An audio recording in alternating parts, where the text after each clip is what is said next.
Halo teman-teman, selamat malam. Jadi pada malam hari ini aku akan mereview salah satu film. Jadi film ini itu masih tergolong baru di Indonesia.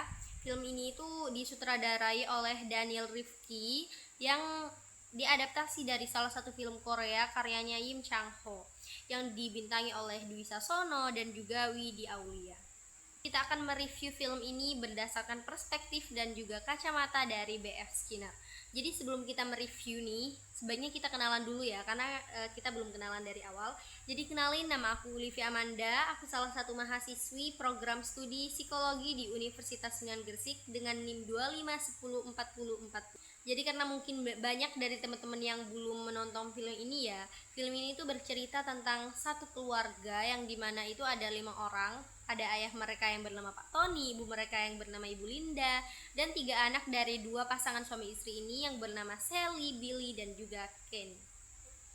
Nah, dari satu keluarga ini mereka itu udah menjalani hidup yang super duper irit, apalagi ditambah ayah mereka itu mengalami pemotongan gaji sebanyak 50%. Akhirnya mereka itu memutuskan untuk pindah dari rumah yang sebelumnya mereka sewa, pindah ke bekas kandang burung guys, yang dimana itu memang sempit banget. Dan mereka harus menjalani hidup hemat yang lebih ekstrim lagi guys. Jadi sekarang kita berkenalan dengan BF Skinner. Jadi sebenarnya siapa sih BF Skinner ini? Kenapa kita mereview film ini menggunakan kacamata dan juga perspektif dari BF Skinner ini? Jadi BF Skinner ini adalah salah satu psikolog Amerika yang dimana dia itu terkenal dengan teorinya operant conditioning dan juga terkenal karena eksperimennya pada tikus ya guys. Mungkin ada dari kalian yang penasaran apa sih eksperimen Skinner pada tikus hingga menjadi seterkenal itu. Jadi aku bakal nunjukin ke kalian. Ini kayak tikus nih, ini kan ada tikus kan guys, ini ada tombol merah dan juga tombol hijau.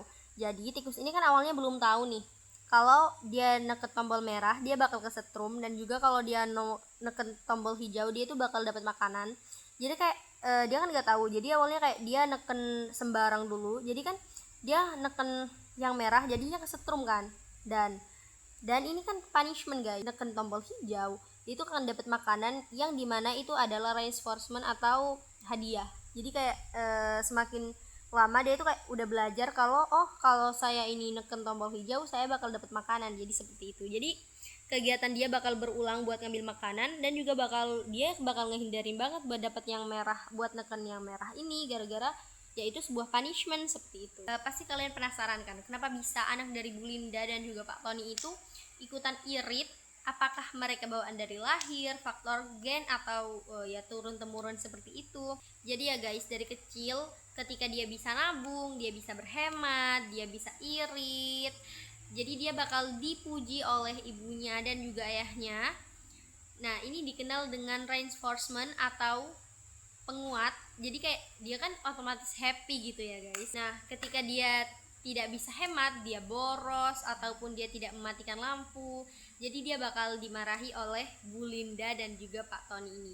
Jadi ini tuh dikenal dengan nama punishment, atau juga kayak dia kan dimarahi jadi nggak mungkin mau mengulang seperti itu ya guys. Nah, kok bisa tahu dari mana? Nah, kita lihat aja, ada scan ini yang dimana Billy itu ngidupin kipas.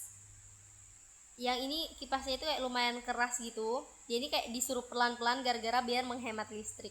Dan ini kan dimarahi, ini dikenal dengan nama punishment. Dan ketika mereka bisa hemat, maka mereka ini dikasih hadiah guys sama si Bu Linda ini. Salah satu scene yang menunjukkan ini ada nih kayak ini.